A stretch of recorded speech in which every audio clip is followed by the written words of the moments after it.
Everybody agree with that? We're supposed to. Sure, at least. Well, I think what I found from coaching, everybody says, okay, then I'll try calling them 4 times a year. But in reality, you're only going to talk to them maybe once a year.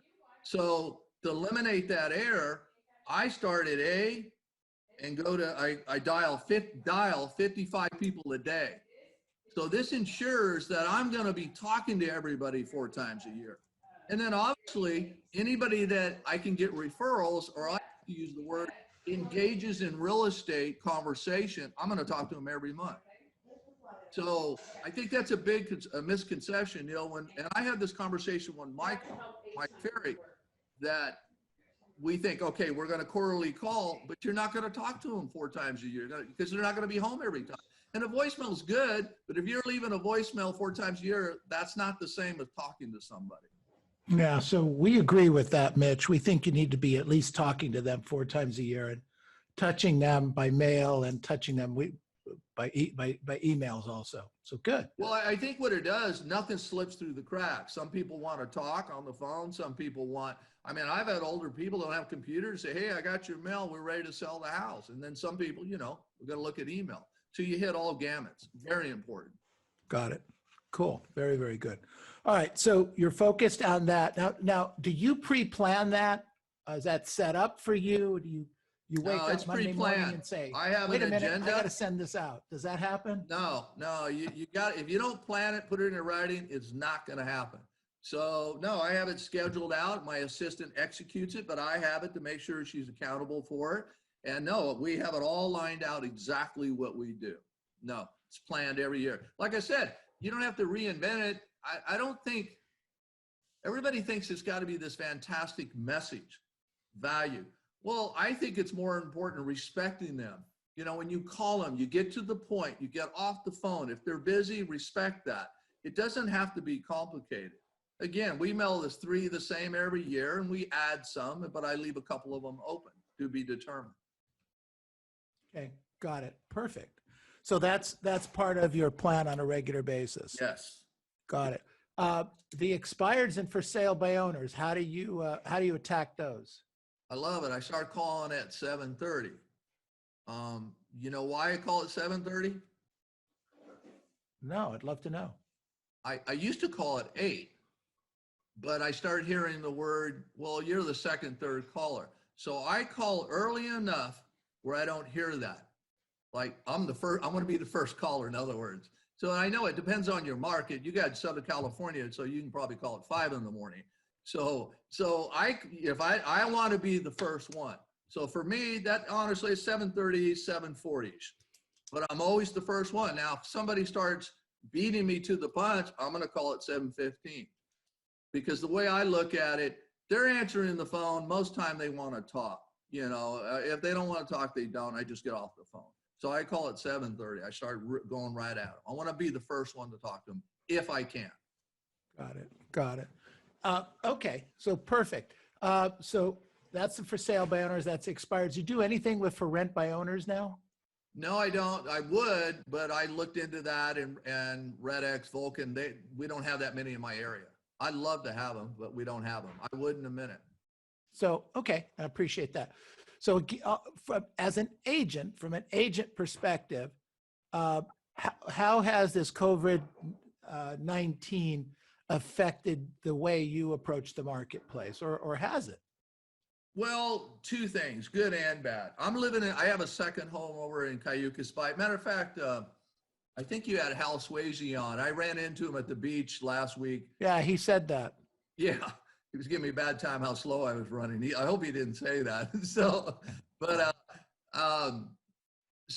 I'm in a second home. It sounds great. The ocean's right there, but I don't like it. I like getting up, going to work every day. That's me.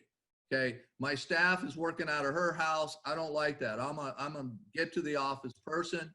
I like to dress every day for work. So I don't like this, but I cannot be in my office. They're telling us the 15th, the end of the month. I'm talking about a broker, not so much what the governor's saying. So as soon as I can, I'm going to be back in there. Now, the way I operate, not that big a deal for me because I do a lot over the phone, a lot. So, and actually, quite frank, I'll use, because to my marketplace is about 2 hours and 15 minutes. And I went to 2 listings on that physically because I had to, but I'm going to do everything I can now to do it over the phone. And I have used the virus to my advantage. Say, Neil, I'd love to go out there, but we're not allowed to. And then I can get it over the phone. Now, I've done that because, what's the word? It's just, I've kind of always done a lot over the phone. So that's easy for me. Got it. So this is a normal, presenting over the phone is a normal environment for you. Totally normal. Yes. Got it. Okay, great. Fantastic. Okay. But how about, have you seen business? Is it picked up? Is it slowed down for you? Where is? No, I took 7 listings last month, and my goal is 7 every month. So I'm happy with that. And I should do that or more this month.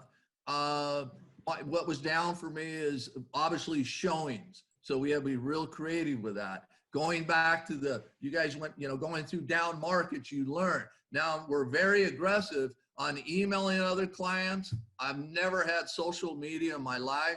I still don't look at it, but my office set that up for me, my secretary, so we can, communicate better with other agents.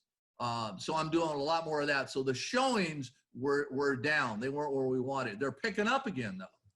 I think we sold 4 houses the last 4 or 5 days. So it's picked up again. Definitely. Yeah. There was a slow period there. Yeah. I was like, we have to get creative. We have to go to the market instead of wait for them to come to us. So let's talk about attitude a little bit. Okay. Sure. And for, as a producer, there's no question in my mind. I see you come across very strong, very focused. I can see it in your eyes that you're strong, you're focused, you're intense in what you're doing. So have you always been that way? Where does that come from? Yeah, always. I was raised in an athletic family. My dad was a boxer.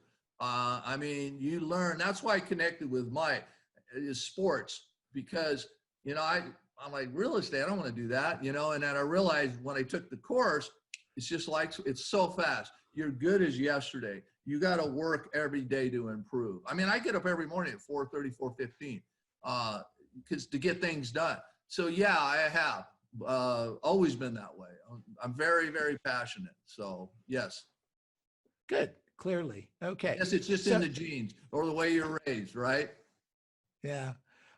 So let's talk about your agents that you coach for a minute. All right. Sure. Because some of them probably don't have your passion and motivation and intensity, right? Yes, true. Yes. Okay. They express it in a different way. How do you help them? What you're going to do for me here is you're going to help me help how you help your people, but help mine with that. Because not all of us are born with your passion and intensity. We're just not. But we still want to make a lot of money. Right. Well, I think for me as a coach is to dial it back.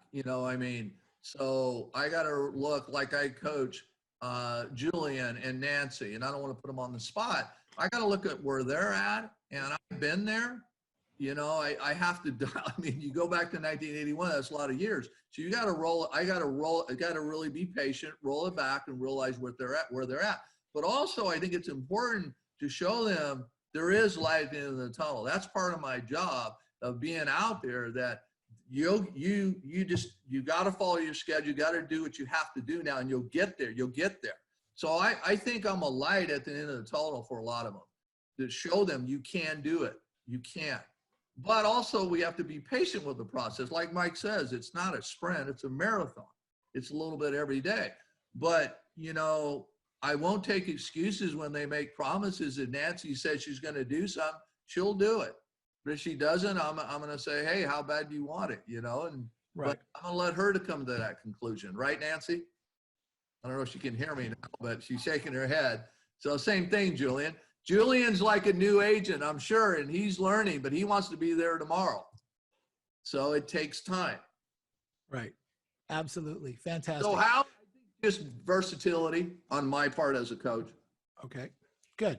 Okay, so you're bringing the versatility to it, but but I want to get to 100. I want to get to 100 deals. Okay. Yeah, So, exactly.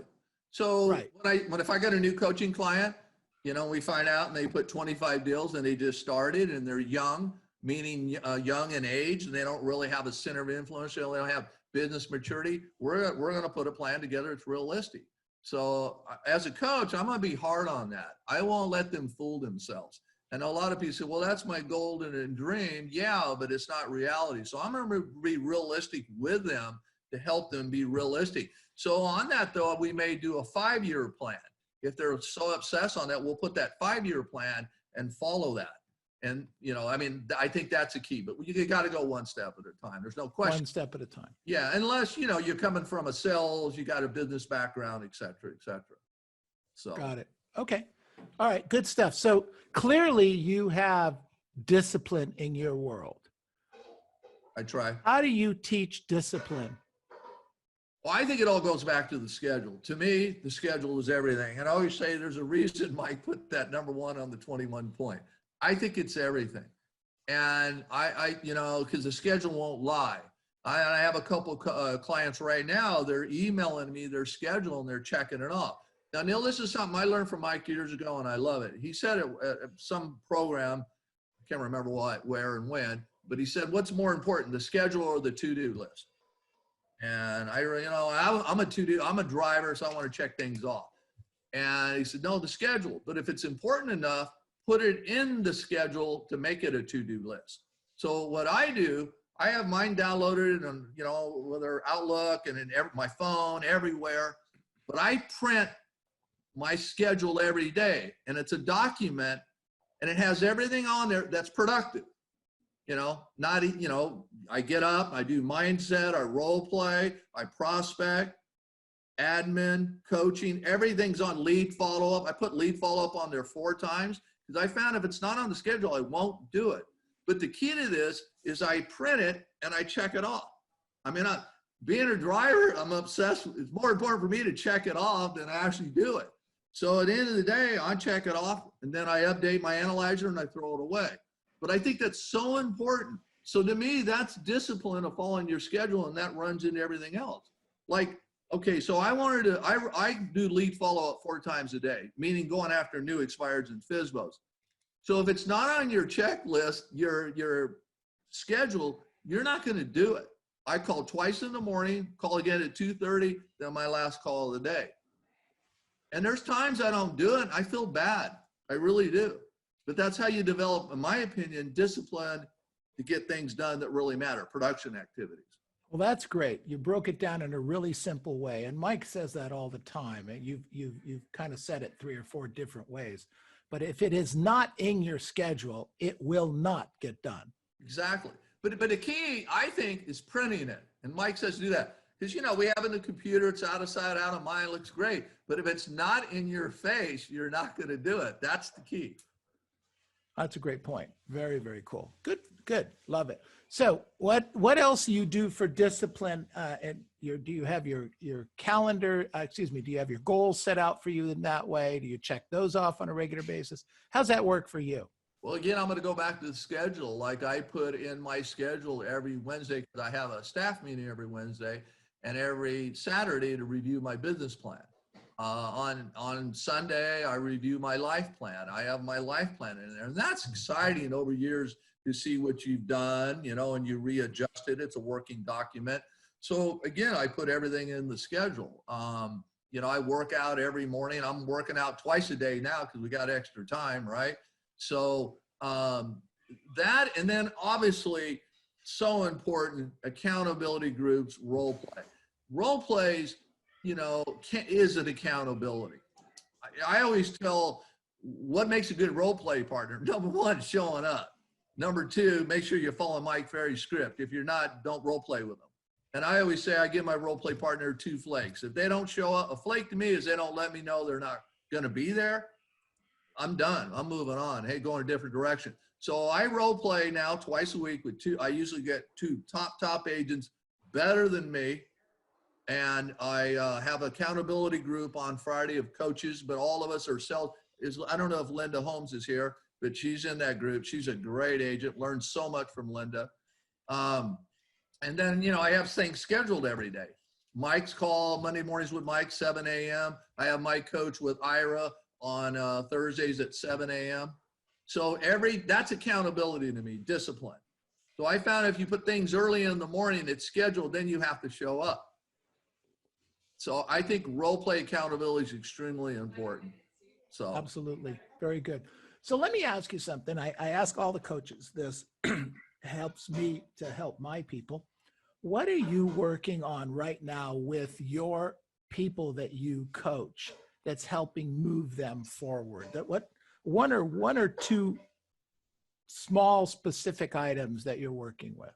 Well, I think I've been trying to do this all along, this, whatever you want to call it, epidemic, whatever. Don't change your mindset. Leave it the same. Now, and our coaches training, our Cindy Folin asked us, what are some of your clients doing that are successful? And what are some of your clients not doing because they're not successful? I think it's really simple. They didn't change anything. They're keeping everything the same.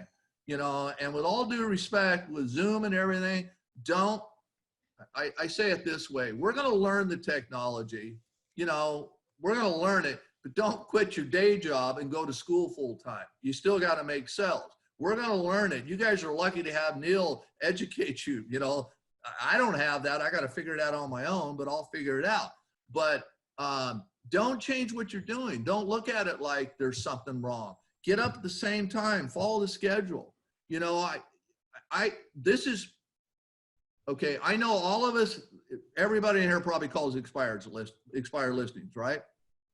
Well, A lot. Sometimes I call it, yeah, I can't get a hold of them in the morning, I call them in the afternoon. I'm thinking to myself, well, like, gosh, they probably heard the script 20 times, but you got to block that out. So what I'm getting at is you got to block out there's anything wrong. Let the client tell you something's wrong. Let the prospect say, well, why are you calling me? And be honest with you, I haven't had one person yell at me, not one.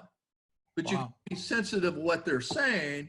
And Mike gave us a great opening for expired to say, what happened? And then they'll tell you everything. So I would say, don't change your schedules. I mean, we got to tweak it, but your mindset and your intensity's got to be the same. Okay. But also you got to be a little more versatile in your scripts, listen a little bit more, and they'll tell you everything. They'll tell you what the problem is. Then we can react to it. Got it. Great thoughts. The other thing, Neil, we're working on now is we're right back. Nancy just sent hers and Julian sent his May business plan. And the way we do business plans, really simple, because I want everybody thinking business, not the virus. We're past that. And I know we still got to be safe. I get all that.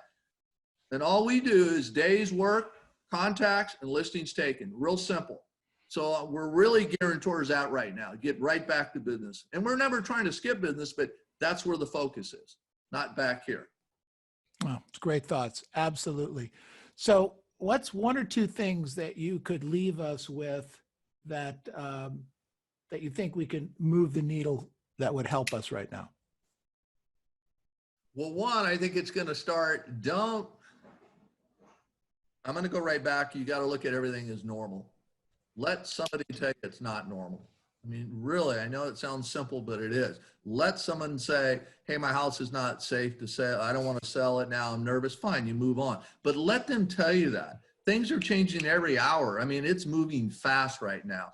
I would definitely be circling with those B people or they're on the sidelines, because you don't want to call them and say, hey, I'm already in the game. I listed with somebody. Get ahead of them. Get ahead of all these people. Be cautious how you're talking to them. Hey, I'm just checking in. You ready to, you thought about selling your house again. Start talking to them. But I would get ahead of them 100%. But try to go back to your normal schedule, meaning dress, your schedule. Neil, nobody's previewing property. And I know you're a big advocate of this, and I push it all the time.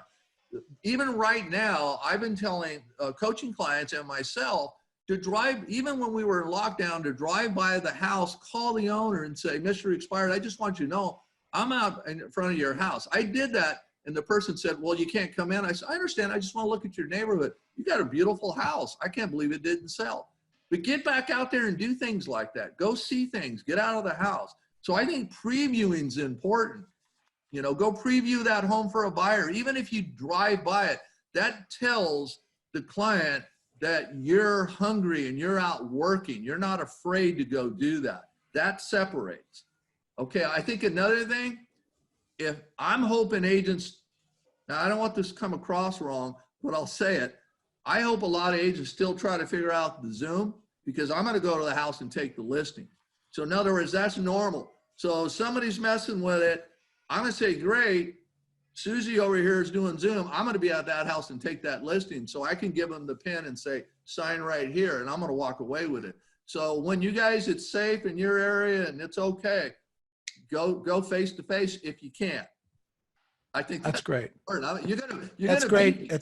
It's great advice. It's great advice. I love both of those. Go out, drive by the property on the for sale by owner, with the for sale by owner or the anybody, and just call them up and say, hey, I'm out front. What a great little neighborhood you got.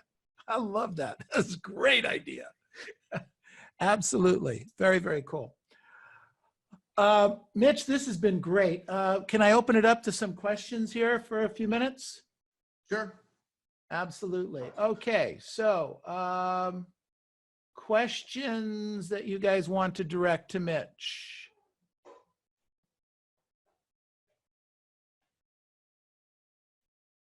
So Mitch, here's a question for you from a coaching standpoint.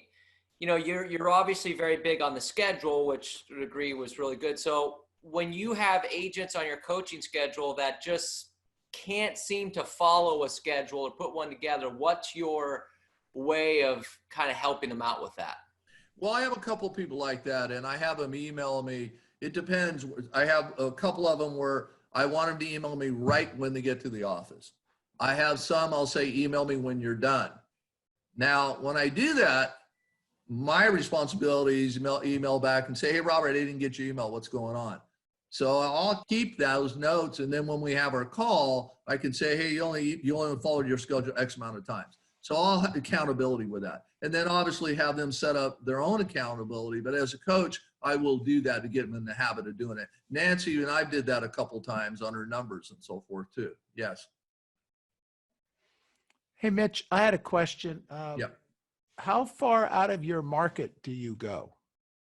Oh, drive-wise, I work 2 counties, 35 minutes drive. That's it. More or less. Yeah. Okay. 5-ish there. All right. Yeah. And so you've always stayed fairly close? What's that?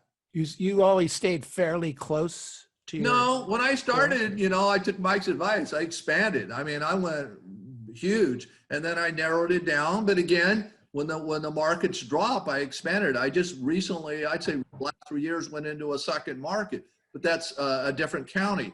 But it's a great market. There's a military base there. So, I'll expand when I have to and shrink when I have to. When I started, I did everything, everywhere. Got it. Okay, good. Thank you. All right, other questions for Mitch? Everybody's got this figured out? I have a Tess, did you have a question for question? Mitch. Go Yes. ahead. Hi, Tessa. Hi, Mitch. How are How are you? Good. Good. Okay, so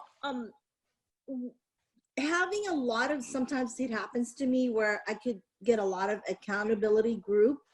How do you decide which is a good accountability group for you? What is the best way to choose which is a good one for you? Well, remember, there's a difference between a mastermind and accountability group. And accountability group, you can have one. I use role plays accountabilities. Okay. So I use that of showing up, making sure I'm doing what I'm supposed to do. I'm in a mastermind group. We've been, I think, about 7 years now, long time. It just has to be the right mind, the right chemistry. You got to rules. I think rules are so important. If they flake, they're out. And you bring so like our group's 12 people, and people drop out, and we bring someone back in. But before we bring them in, we vote them in, and we give them the rules. And hey, this is serious. This is a commitment. So, but I think you don't want them too big either. Then a couple people will you got to have them interactive. For me, in the mastermind group I'm in is 12, but I've done different accountabilities, 3 to 4 people. Mhm. So, excuse me, 3 to 4. I like an odd number because that odd number throws you off sometimes. So I wouldn't go more than 5 in accountabilities. 2 to 3 is good. I like them small. The I biggest thing see. is being on the same mindset. Good. All right. Good Thank you. stuff. Great. Sure. Okay. Other questions? Anyone else here? So Mitch, you had said earlier you'll drop on to Tessa's point. You'll drop an accountability partner if they flake twice, which is essentially no show twice. So how many times would they, if they call you and cancel, hey, I got this, or I got this, I got this, how many of those will you tolerate before you'll drop them? That's a good point. I mean, I would say if they do it 2 or 3 times in a row and it's pretty lame excuse, I'll say, hey, and I don't want to hurt. I'll just say, hey, I'm going in a different direction, without they get it. But honestly, that hasn't happened. Usually they don't even call whatever. I don't have that now because I take my time and get some good ones. So, and the other thing I think on role play, I don't make them real long. We get to the point, no chit chat, we critique real quick, get to it and move on. And quite frank, I block a half hour, but sometimes at the end of the role play, we'll discuss, hey, how's your calls? What's going on? What are you saying? I find that so valuable, talking to, I used to role play with Hal all the time. I say, hey, where are you getting most of your business right now? And then I think another thing on role play, it's, I think, important to set up the situation. So like if I have a listing appointment tonight, that's what I want to role play. I'm going to say, hey, Robert, here's the situation. They're going to beat me up on commission. So I want to get to that. So I think that's important to set that up in your role play. Once we learn the basics. All right. Good stuff. Go ahead, Abigail. Mitch, I have a quick little question though. The biggest issue that I have is sticking to the schedule in the morning. And how do you do it? Do you just block off the morning and do not answer your phone, or do you give your phone to somebody else and somebody else takes your calls, or? Yes, and yes. It's hard. That's why I don't like being here, because I can't give my phone. What I do, I go in the office. Believe it or not, I don't even have a computer in the office. So I give my phone and iPad to my assistant, and she's really been with me 15 years, and I've empowered her. So I'll give it, and then I'll sometimes try to sneak and go get it when I want to play around. And she goes, nope, get out of here. So they take it. They do not give it at 10 o'clock. That's when I do admin, and then they give it back to me. So I have no option. I just have a landline dialing out. Okay. So, I mean, since I'm in that situation, I'm going to call. So yeah, they have my phone. And if you don't have that, leave your phone in the car. Somehow, I don't like calling from the computer. I like, manual. So you have everything with you, but because it's a distraction. See, my numbers aren't as good here, contact, because I do jump in and out of things, and I don't like it. So you got to get rid of the devices. Yeah, I do. I have a niche to answer the phone or to take care of business. If a client I forward my phone. Now I've done this. I don't know if you guys can do this, but I have a landline, and I forward my cell phone to our land number, what I've had for like 40 years. And that number, my secretary answers. So I never get the incoming call. All you got to do is turn your phone off. You call, see, but you're calling from a cell phone though, right? Yes, and Neil is my coach. He actually, he wanted me to leave my phone with our secretary. There you go. But I like to call from my phone, and I have, and then when a call comes in, I pick it up. You can't have everything. That's the problem. If you see it, you're going to react to it. I'm that way. If I see it, I want to react. You got to get out of your face. You got to get out of the way. All I have is my phone and my leads. It's really simple, but I'm isolated. That's what you have to do. You got to figure that out. Okay. Good thought. All right. Thank you. Thanks, Abigail. Great question. Okay. Anyone else? Last question, please. Last question. It's me again. It's Tess, Mitch. So tell me exactly what your assistant does. I mean, your job is basically to make the calls. So, I mean, 15 years, my goodness, that's a long time. Yeah, Your but assistant. I've had trouble keeping the second one. I'm not easy to work for. So they come Every one of us. everything, Tess, everything. I even have, I dictate emails to them and stuff because it takes me longer to type it. Basically, I'm fortunate, but remember, you guys have been doing this since 1981, but at an early age, I think my second, third year, I got an assistant. Mike says, when to get an assistant, when you can afford it, you got money in the bank and you're losing business, so I hired that off. And I'll be quite frank with you, the assistant, I paid her many times and I've never got paid. But I've never fired anybody because I couldn't pay them because of probably my ego and pride. I do not want to let them go. So I prospect, negotiate, go on appointments, but I put out fires. If there's a problem, that's my responsibility.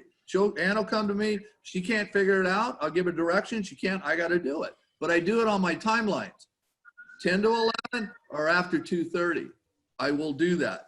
Okay. So, and I plan. I'm a planner. Put systems in place. I'm a great idea guy, but everybody else executes it. So I'm quite frank. I'm engaged in those three. Got it. Now, Thank you. Two tests. I think it's important. I carry 25. I've had as many as 61 listings. I communicate with my sellers at the time I'm supposed to. I think that's very important. You can delegate, but you still can't walk away from certain responsibilities. But I don't have a team. I like that. But I communicate with my clients at a given time period. Got it. Great thought. Absolutely. Fantastic. Thank Well, you. this is Mitch. This has been great. Holding with timelines. We're running at about 4 or 5 minutes earlier than I told you we would be. Powerful, exciting, energetic, full of information. Thank you. Let's give him a really big hand. Thank you, thank you, thank No, you. of course. Guys, thank you. Okay, yeah. Guys. Okay, so